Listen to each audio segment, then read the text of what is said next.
is the Outlaw John Roca. Welcome to my quick reaction for Season 2, Episode 1 of The Last of Us on HBO Max, or Max, whatever they're calling themselves this week. This was a really solid episode. I'm just going to give a quick reaction here because we're going to have a spoiler review with the Geek Buddies coming up. As I'm recording this on a Sunday night, it's coming up tomorrow on Monday. This one was called Future Days. It was directed by Craig Mazin, written by Craig Mazin, this particular episode. And I thoroughly enjoyed it as a way to get us back into the world of The Last of Us, because I mean, the way we ended last season, certainly there was that big lie that Joel told Ellie, and a lot of tongues were wagging for those of us who hadn't played the video game about the controversial decision from Joel where he chose to save Ellie over saving the world.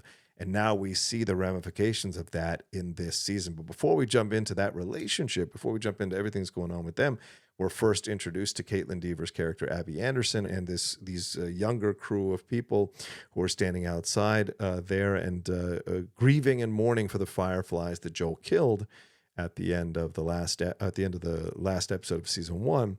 And certainly we find out that Abby has a very personal connection because one of them was her father. So Joel, who started his cycle of trauma when a soldier killed his daughter, has now visited that trauma onto Abby here. And now Abby is going to come after him and wants to kill him, and wants to kill him slow, which is pretty chilling to hear. Clearly, there's a lot of anger there that she is going to navigate. So what is she going to confront? Will she repeat the cycle in her own way? And seeing him go to the dark place at the end of season 1 in that scene in the hospital, I mean, that shows you that he has got that ability to to hit that switch and flip it and go full murderous rampage, full sociopath. And so that's there within Joel constantly. Because at the end of the episode, obviously, we have Abby showing up with her crew there, and they're ready to go, and they're ready to go after them there in Jackson. But speaking of 5 years later, that's what we do. We jump in time here in the show, and we end up in Jackson, and we see that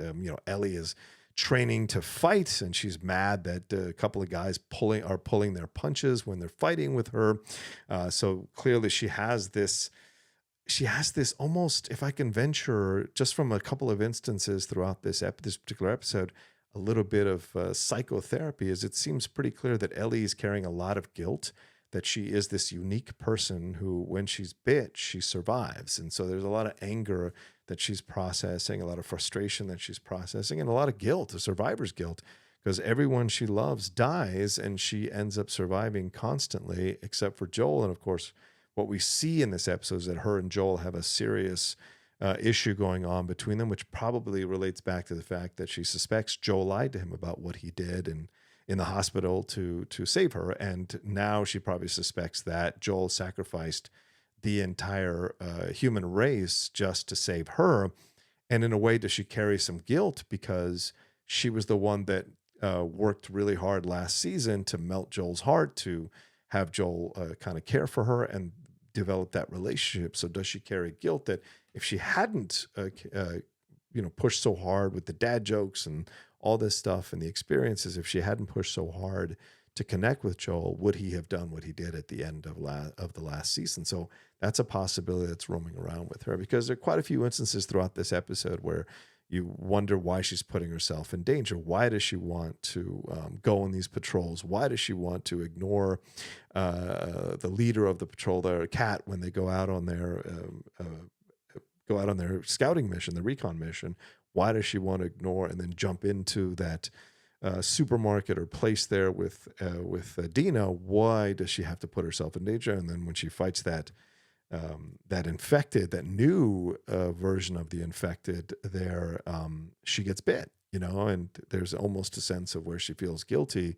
So she punishes herself, and that can happen with people sometimes with survivor's guilt. So is that an element of why Ellie is so headstrong and rebellious, why she wants dudes to punch her with full force in the face, why she wants to confront these things and put herself in danger? What is sparking all of that? So it's a fascinating element to introduce into the character here. But as I said, her and Joel clearly have some issues throughout this entire episode. This is more than just teenager and dad, which he in essence is, a surrogate dad. There's more here. There's a lie that's been told, and as she's getting older now, she understands, as a teenager now, going into her 20s soon, she senses that he has lied to her.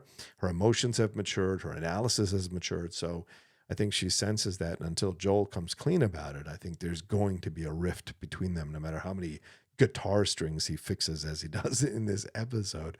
There's going to be issues between them. And speaking of Joel, he goes to a therapist, Gayo, Catherine O'Hara's character, and clearly she's been treating him for quite some time. Dina's character, Isabella Merced, Dina, gives him a little shit about going to therapy. And, Latinos with therapy, there is a stigma. So I'm not surprised about it, that's there. I know when I first wanted to go to therapy, my dad was not a big fan of it. And he's like, what's wrong with you? And it's like, it's not about that. It's about figuring out what the hell's going on inside of me so I can keep going, and keep figuring out my life. And so clearly Joel has been going to Gail to figure this stuff out. And then we find out, of course, that he had killed her husband. And she alludes to some mystery way that he killed her, that he killed her husband, that angers her. So what's going to be revealed about that? Her husband, Eugene, who I think is a character that is mentioned in the video games, but interesting thing to attach that Eugene to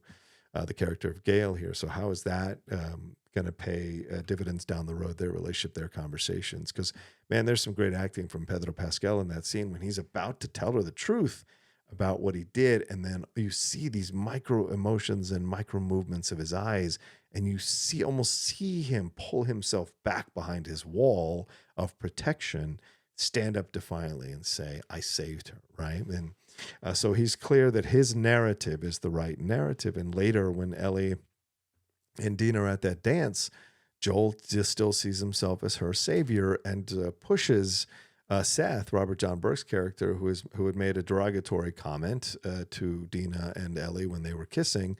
And that is Joel responding with violence. That is his response to everything. And Ellie calling him out. Clearly, there is this feeling from her that, like, you know what? He's not my dad. He's not my actual dad. And so the thing that she wanted to foster in the relationship with him in the last season is also the thing that she's upset about, that he is thinking he can be, which is her dad or father figure. So that's an interesting change. And speaking of Dina, I think Isabella Merced is doing a great job here in this first episode. She has really grown so much as an actress. Not that she was ever bad. It's just that you can see that she's matured and grown, and there's so much more effortlessness to her acting that is a joy to see. And her and Bella Ramsey as Ellie have fantastic chemistry together, and I like their relationship. We're already presented that they've been besties for a while, they're good friends for a while, and they have connections. Dina comes up and talks to Joel while he's fixing things, and they have a conversation. So there is a familiarity here that you see between them. And then later, when they're going off on patrol and go into that building, there's a trust between the two of them. And I think it was Isabella Merced who said in the post-episode documentary that her character of Dina is the brains and Ellie is the brawn, and they work well together. And we see them working well until Ellie falls through the floor, and then we see that all play out the way it does for her. And then we have Tommy, Gabriel Luna back, and Maria, Rutina Wesley, their relationship, their conversation. Rutina, of course, having a conversation with Pedro Pascal's Joel about refugees, because Joel is saying, look, I can build only so fast, but you keep accepting people. You have to stop accepting people. And then she's like, wait, you were a refugee. Why do you want me to stop accepting refugees? So it's topical, right? And you see that Tommy is a soft one for Ellie, whereas Joel is very much a hard ass with Ellie about what should be done in order to survive. And we see that for this cast to do some really interesting character work and interesting relationship work between them when the scenes pop up as necessary throughout the season as well. So I liked all of that. It wasn't a great banger of an episode, but it was a damn good episode to get us back into the world and plant the seeds for what's coming here over the next 6 episodes. So what'd you think? Did you like it? Did it work for you? Did you enjoy what you got? Or were you hoping for something bigger? Were you hoping for something much more poignant and moving and much more of a wow-inducing episode so that you were just sitting there with your eyes wide open when it was all over? Let me know what you thought about it all down in the comments section below. Please remember that we're going to do the spoiler review with the Geek Buddies here coming up tomorrow. As I'm recording this on a Sunday night, it will be tomorrow, and you guys can enjoy that conversation there.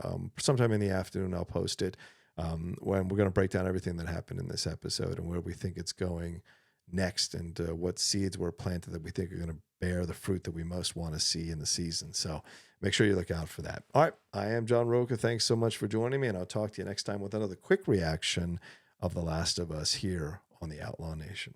Thanks so much for watching this video. Please make sure to like, comment, share, and subscribe for more content from the Outlaw Nation.